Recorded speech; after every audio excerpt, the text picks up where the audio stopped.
Hello and welcome to Kiss Racing Live. Today we've got a very, very special guest in the studio with us. He's the world current 24-hour time trial champion. He's the former world 6-hour and 12-hour champion, 2018 UK 24-hour champion, 2019 UK 12-hour champion, 2015 team time trial champion, 2016 silver in the team time trial. He was also the holder of the 24-hour distance record on Zwift up until the summer of that year, back in 2017, with a massive 970 kilometres. His total achievements here with a 10-mile time trial. He can race around a 10-mile time trial here in 18 minutes and 2 seconds. And his 25-mile time trial is 46 minutes and 56 seconds, which is absolutely incredible. I'd like to extend a very, very warm welcome and a thank you to Andy Jackson for joining us in the studio. So, hi, Andy, thank you for joining us. How are you? I'm good, John. How are you? It's great to be here, and thanks for the invite. Yeah, we've been talking about this a while. It's great to be here. Yeah, awesome stuff. So we've just got a few questions, but straight off the bat, you founded Peaks back in 2017. I imagine that would be quite stressful, setting up your own business with your coaching and all that sort of stuff. I mean, when I joined back in 2017 with Peaks, and I was one of the first athletes, and the results that we achieved together were absolutely astounding. Let's fast forward sort of 3 years now. How's things going over at Peaks? Yeah, it's been great. I mean, it's been a roller coaster journey. You know, I spent, like so many of you, racing. You know, I had a corporate career, busy working, racing on the side, and decided to have a lifestyle change really, and get into coaching and bike fitting, particularly in the last 3 years. It's been a roller coaster. Lots happened. Had some great results from athletes, such as some of the stuff you did was fantastic. We've had some other great results. I've had work with some athletes from all over the world, and that's really rewarding. Athletes from America, the high Norwegian Dutch countries, over in Australia and New Zealand, absolutely everywhere, and it's been really, really good. And the other big part of what I do is bike fitting, and it's massively important. So simply getting the power out on something like Zwift down to getting your aerodynamics nailed to doing a good time trial, really important. Yeah, that's incredible. Yeah, I've seen behind the scenes. It's just on Facebook and other social media platforms just how big and how fast it's been growing since 2017 with its inception.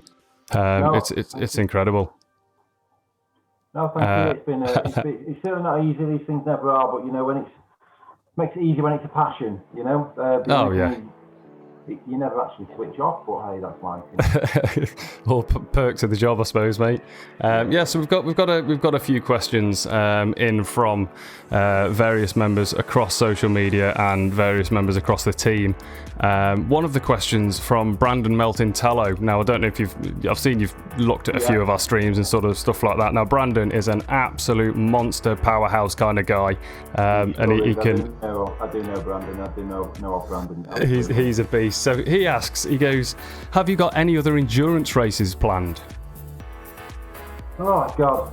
Well, in this mad world we live in now, who knows if any races are going to go ahead? All the plans of this year, most of them were kibosh for one reason or other. I'm considering doing some very, very long unsupported racing, which I had on the cards this year. Potentially go back to December 24-hour in next October when that comes up. But I'll be honest, things are a bit fluid at the moment. I'm sort of deciding. I'm on the other hand thinking of having a dabble back at short distance. My numbers are as good as they've ever been, which is surprising considering we're not getting any younger, and it's quite pleasing that. So ideas are open as yet. Yeah, that's great. Well, yeah, just from my own personal experience, anything that you put your head to, you get done, and 9 times out of 10 you'll get a podium out of it, won't you? Oh, thanks, John. No, we try. It's all about those little things, I focus on everything. You've got to, you can't be just one thing. You can't be a massive powerhouse. You've got to be able to handle a bike well, corner, work the racing line, work the tactics of the race. Be that whatever type of racing you're doing. It's certainly not just one thing to do. Yeah, that's great. Yeah, so hopefully, Brandon, that's answered your question, mate. We've got another one from Toby Kaplan. He's KRT A, and he's another very, very, very strong rider. He was asking earlier on about your physical and mental preparation for the 24-hour and how you planned your nutrition and your rest. Yeah, it's a good question, because the amount of times I sit there and think, what was I doing this time yesterday to what am I doing now, and think, the amount of things you do, we all do, and then you think, God, I've spent that time a few times just sitting on my bike solidly, and you can't go into a 24 just thinking, I'm 23 hours 59 from the end, I'm 23 hours 40. You've got to chunk it down, and personally I chunk it down into 100-mile segments. So I've got my 100-mile segments knocked off. The first one's going to be 4 hours, second one 4 hours 5, whatever it is, and I'm working to those and their individual achievements. And having those achievement goals on the way is really key. So that helps with the mental side of it. I'm a bit weird, well, clearly, but I'm weird in the way that I approach the races, in that I'm not massively wanting to know what my competition does. I'm just a case of, I want to do the best I can do. I'm sort of not interested. I don't want updates on so-and-so's doing this or that, because I know what I can do, and I will continue to do that. And one of the things I've noticed I managed to do well is hold my position well, which means that I'm not any more powerful than anyone else, but I can ride that position better than others, which means that when we get to the dirty end of it, I can still go faster than others because I'm more aerodynamic. The nutrition question is massively interesting. It's a challenge to get the amount in that you need over time. I bet. There's two sides of it, though, is actually the intensity is relatively low. I'm only racing at 65% of FTP. If you think you can go and do a training ride, most of you can ride 3, 4, 5, 6 hours without not a lot at that percentage. So you need to balance and make sure you don't take too much in too early, but also get the balance right. When I raced the World 24 last year, it was quite a weird profile in that it was very cold overnight, 0, -1, 40 degrees in the day. The hydration levels, managing that was quite challenging, and getting the food in. And I'm always one to make sure you load up early. I mean, the last 5 hours I barely ate or drank anything. Just I was having a bit of gut issues, and I was very concerned actually. But then I'd put so much into me that I could keep it going. So it's hard. It's not an exact science, but you can work to balance your calorie intake and outtake, and particularly things like, it's really easy to do things like sweat rate testing. We're talking here from a Zwift perspective. And I get a lot of my athletes to look at, okay, you're racing for an hour or 2 hours on Zwift. How much sweat are you taking off in your pain page? And then how much are you putting in? Because 3-4% loss of that, you're in the whole world of pain at a very different place. So it's important to understand these things about you, and you'll be surprised. My sweat rate for an hour, riding hard in my pain cave on Zwift, is 2.2 litres. Right? Wow. Just think about that, 2.2 litres, right, is 3 750 bottles. I don't know, you might not be able to see it, 3 750 bottles. Can you drink that in an hour? I probably can't, no. But you've got to think about what that does, and think about the amount that you need to take in, and plenty of things to think about. Yeah, that's incredible. So there you go, Toby. Hopefully that's answered your question, mate. If not, let me know, and I'm sure I'll put you in touch with Andy if he didn't clarify anything. So there's a couple more. How much time did you spend getting the bike to fit, and what advice do you have for others? I think that's specifically around bike fitting. Oh my God. Right. I hate changing bikes, and John, I had quite a bad crash this year defending the 12-hour and totaled my bike. And my first thought after, oh my God, race over, thank God I've not broken anything, was, oh Jesus Christ, I've got to go through all that again. Over the years, I've spent a ridiculous amount of time. As I've got much more experience at what I do from a fitting perspective, I know the things that work, and the things that work for me, and the things that will work for an athlete, and get them in quickly. If someone comes to see me in my studio, I can look at them, look at their bike, look at their measurements, and have an idea, first, how they look, and secondly, what I need to do. So, with myself now, I'm quite confident I can get it dialed quite quickly. A few things to think about, though. One of the biggest issues for most people is bike sizing. I hate bike manufacturers, frankly, the more I've done this job. The sizings are all over the place. You buy a medium giant, got a 56 to 58 top tube. You buy a medium Canyon, it's similar. You buy a medium Cervelo, it's a 54. You buy a medium Ribble, it's 55. Like, what? They're all over the place. When it comes down to it, top tube is actually the most important measurement because you've got loads of seat tube up and down. Mm-hmm. But on a time trial bike specifically, the stem's relatively unadjustable on anything decent. The saddle can't be moved because you get your biomechanics right. So all you've got is probably 3 or 4 centimetres that you can move the pads and the bars. There's not a lot there. You've got to get it right. So firstly, it's a difficult job. Secondly, if you don't know what you're doing, it's very easy to get yourself in a pickle.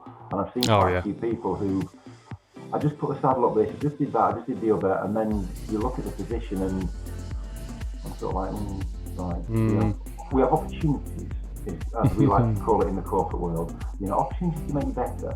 So, you know, you have to work on those. It's difficult, but, you know, I think really simple things are one, firstly, the biomechanics, make sure you can still put the power out. 2 is when you get into a time trial position, you rotate your pelvis over and you use your quads much more than your glutes. So you will first find you will lose power at first and it will be disconcerting. And you number geeks out there, which a lot of us are, particularly doing this type of thing, you don't like it and it'll be tough. And then you have to train to that and you've got to be patient. And patience is a virtue. Patience is really challenging. Because it will come, but it takes time. The guys I coach for time trialing, I'm sort of saying to them, you need to be fitted now. You need to spend all winter training in that position. Then you will be reducing the power that you need out those quads that you're losing up in the other positions. And secondly, at the front, you know, it's important to think about the front end, think about the head height, think about the visibility, and also think about the other things around it. For example, the quality of fabrics that you've got on your arms is wicking the air over you fast. If your arms are wide and the fabric is, you know, like a cotton t-shirt I'm wearing, it's not going to be very good. But if it's a high quality trip style suit, it's going to move the air over faster. I mean, you've seen my videos, John. I could spend about 14 hours talking about this. There's some very broad principles, but the nuances of it are, you know, very intricate. Yeah, that's great. Awesome. Yeah, you're absolutely right. I mean, I suppose it's all fundamentally down to getting in the right position so that you don't have that power loss from changing positions or, you know, in the inception of it when you're first getting into a position. So you could go out and buy a bike and not have a bike fit. And I'm going to steal one of your sayings. It's about having a tailored suit. You wouldn't just get a suit off the rack, would you? It would be a case of, you know, you'd have it tailored to fit you to go to a wedding or something, for example. Similar sort of thing with bikes. And I suppose, yeah, if you don't have the right position, there'll be a lot of wasted power, I suppose, wouldn't there? I tell you what, John, you know, I'm glad you said that because what frustrates the hell out of me is the great thing about bikes is it's boys' toys and it's bling, right? So we can spend 6, 7, 8, 9, 10, 15 grand and it's like, wow, it's amazing. If you spend 10 grand on a bike, but you won't go and spend £250 in a few hours driving somewhere to get it dialed. You'll spend all that money and your position's rubbish and you go slow and you're like, oh, the bike's rubbish, this, that and the other. It's not. Then you'll go, oh, I know what, I'll spend 3 grand on some wheels, they'll make me faster. Okay, they might save you 5 watts. But then you come and see someone like me or some other specialist who might save you 30, 40, 50 watt equivalent. That's massive. You know, and the other thing to that, stop me going on please, John, whenever you want, is you don't need to spend a fortune on a bike. You know, I've tested different bike frames in the wind tunnel, and I've tested cheap bike frames and expensive bike frames, and there might be 7 or 8 watt difference between them. 7 or 8 watts is not a lot. You know, we could refine your position, wear a different type of skin suit, and save all of that. You know, I say to people who go, I must buy a new bike because the bike's rubbish and I can't do it. I'm like, actually, it's not. Get dialed in there. If you want bling, absolutely, go and buy it. Beautiful, and we'll fit you to it. But the penalty from a cheap bike versus an expensive bike doesn't have to be huge if you dial everything else in. Yeah. So hopefully anyone that's listening and watching and has any questions about bike fitting, obviously you can go jump over and find Andy on Facebook. You know, I'm not even going to give the thing because it's everywhere. It's in the background. It's on my hat. It's down there. You know, you can see it everywhere. Yeah, so you can, if you have any questions about bike fitting, that sort of thing, please, or even coaching, head over and go and have a chat with Andy. He helped me many times, and like I said earlier at the top of the broadcast, we got some incredible results from me just being self-coached, and I found Andy over on Zwift as part of another team. And we just sort of went from there, didn't we, mate? But what else we got? One from Clive King. How do you relax? So Clive King's another A-League KRT rider. He just wants to know how you relax from all the sort of high, yeah, exactly, all the high intensity training. You know, John, and that I live out in the hills. I'm very lucky with where I live, and I've got one dog. I look like I'm adopting another dog. The two of them are nuts, and my relaxation is taking them in the hills. And I'll be honest, I hated walking as a cyclist. It was wasted energy. But then, I love going up and seeing the kids having fun, frankly, and it's great. And that is my relaxation, is walking in the hills. It's stunning where I live. I'm very lucky, and yeah, that will be it. Outside of that, not an awful lot really, but it's the little things. It's like anything, as you get older, you sort of appreciate more the little things, and that, John and I messaged about the time we're doing this, and I went, right, can we do it in an hour, because I need to take the dogs out? And we had a great time. They loved it. They're knackered now, and they're sleeping together, and that's me. I'm happy, That's it. He's relaxed. So there you go, Clive. There's the answer to your question. We've got, what would you suggest and what advice would you give to someone who is new to cycling or racing and they would like to try road racing or time trialing but doesn't know which one to pick? And that's from the darling wife, Becky. Wow. Hey, Becky. Nice to hear from you. That's great. Well, what a question. Well,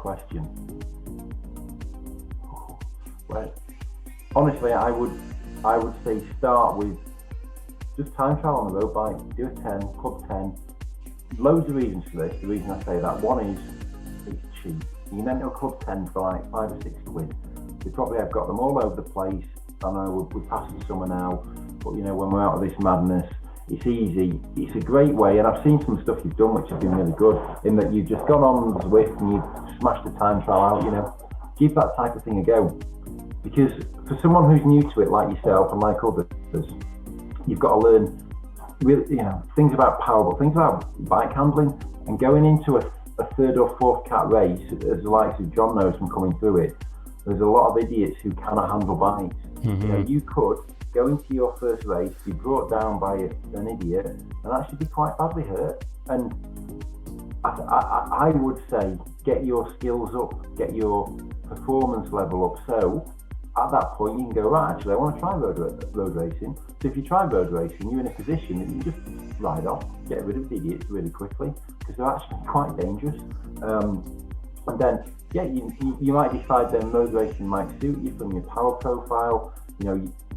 By that I mean John's a good example where his sprint ability is massive. The thing we had to work on with John was his ability to stay with the group to execute the sprint.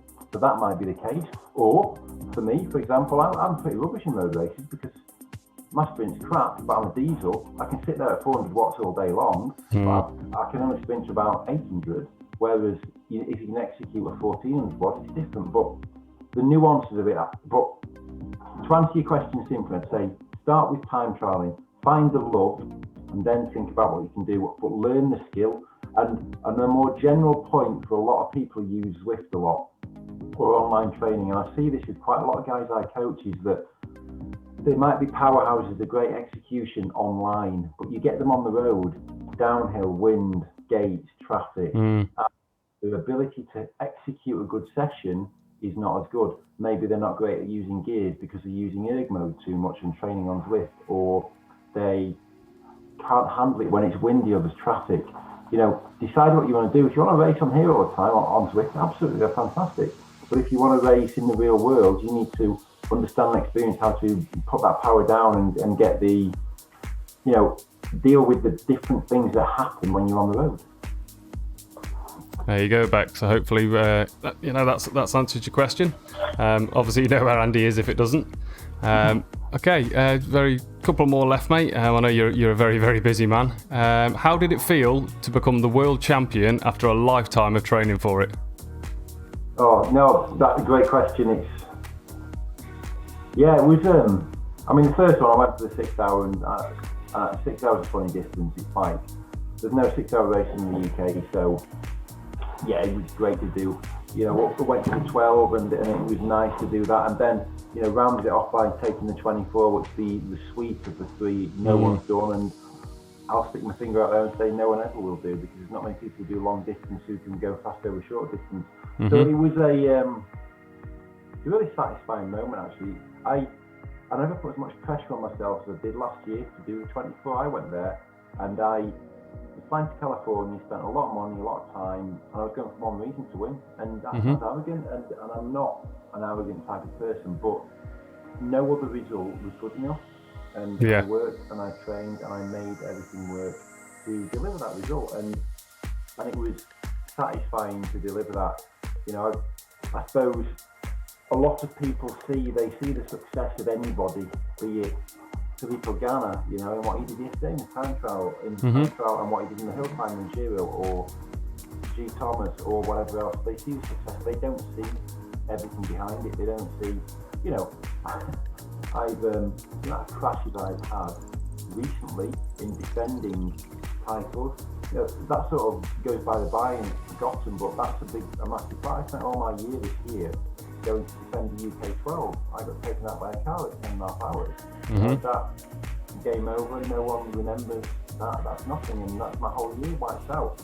Yeah. And I suppose that's where a number of words John knows well from me that come into place. It's tenacity, consistency, patience, balance. All of those come in. You've got to be tenacious. You've got to pick yourself up after that. Last year, I'm digressed, but last year I crashed out defending my 24. I took a lesson actually, which was, if I ever win anything, don't defend it, because I think I'll crash.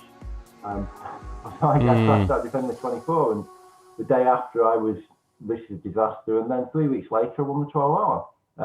And then you get your head back on, and I'm not going to let this ruin my year and my season.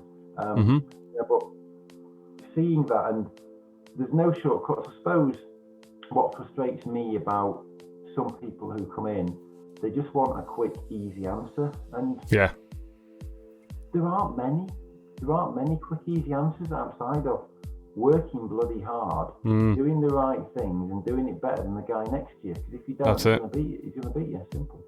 Yeah, there you go. Yeah, that's it. That was quite an interesting answer to that. I thought you'd have just come out with something very much along the lines of, I worked for it, it felt great, sort of thing. But yeah, awesome digression there, mate. That was brilliant.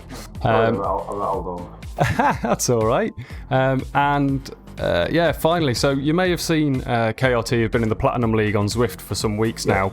How does it differ being in a team time trial on Zwift to a real team time trial, and what advice could you give to the team?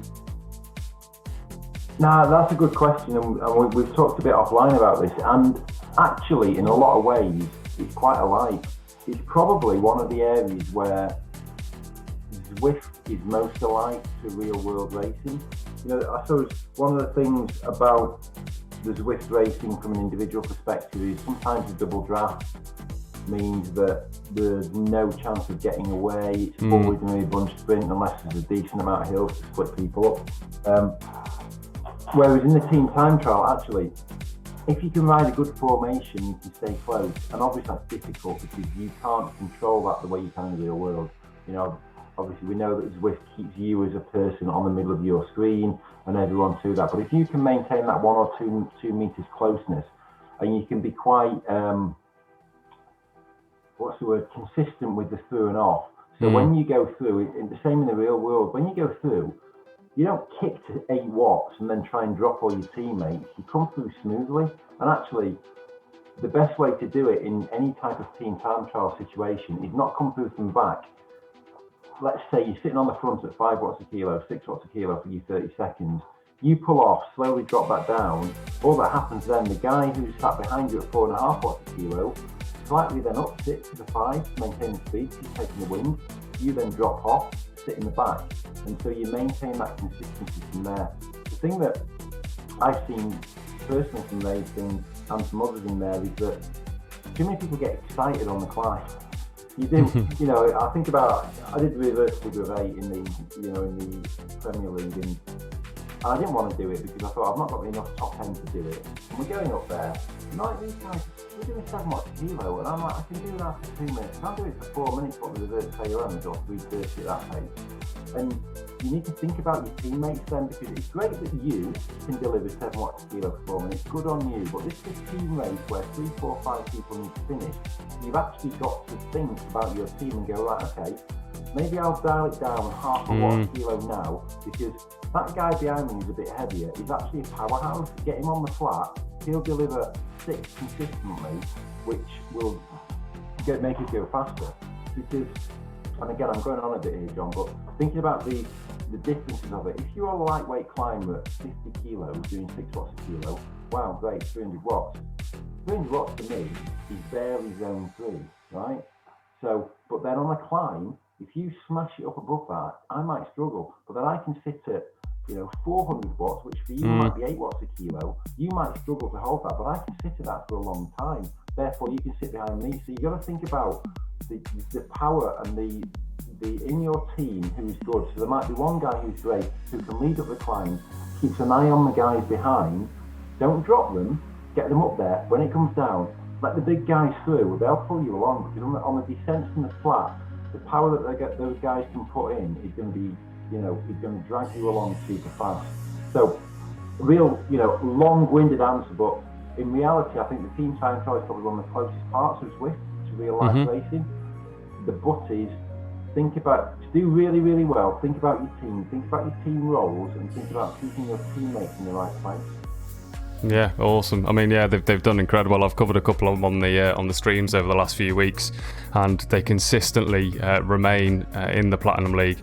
But they're just fighting for that podium. They do their efforts, and then you've got another 2 time zones to go, and it's just their efforts at the time is just absolutely incredible. And they're getting, I don't know, I think last week they got 5th or 4th at the time, and then just them extra couple of time zones come through and just kick them down the way a little bit. So it's just I think if they take your advice there, hopefully it'll keep them in situ with their finishing. Do that, John. Just thinking, looking at the team I've been doing a little bit in, and when they do the best. And I coach a couple of guys who race within the team, so I see their numbers come through. And I don't see massive numbers for 49, 50 minutes, what it is, but I see a consistency of effort. So to that example of something before, I've got 2 guys. One who's a real lightweight, powerful guy who's great on the climbs, and another who's a real powerhouse like me. If I overlay their 2 files together when they've raced well, you see it work perfectly. You see powerhouse on the flats, you see lightweight on the climbs, then you see the numbers meshing together to deliver a good result. The days they've had a bad race, you see lightweight smashed off on the climb, the bigger guys dropped or vice versa, and that's when it goes wrong. There's quite a lot to think about. Yeah, that's wicked. So I think we've just about covered all of the questions there. There's one about cake. I saw one about cake. Yeah, I was going to end with that one. It was going to be. So what is your favourite cake? Anything with chocolate in. Simple. Anything double chocolate with fudge on top, probably. Ooh, that sounds perfect. If you send one over, John, that'll be great. something interesting. Hopefully you've all enjoyed this brief interview with Andy Jackson, World 24-Hour Time Trial Champion and owner and founder of Peak Sports Consultancy. We always end with any broadcast with Type 2 fun. Type 2 fun, if you don't know what it is, Andy, it's not the fun you're having at the time on the bike. It's when you've got off the bike, you've calmed down, you've reflected, you know all about this because you taught me about this originally. You've reflected, you've had a beer and you've gone, right, how did that go well? Or didn't it go well? Or, I didn't enjoy it at the time, but I enjoy it now, when you've had a beer and you've relaxed and you've calmed down. So we always end with Type 2 fun. And so that's goodbye from me, and I believe it's goodbye from Andy. It is. Thank you very much, John. That was great. That's all right. Right on, guys. See you again.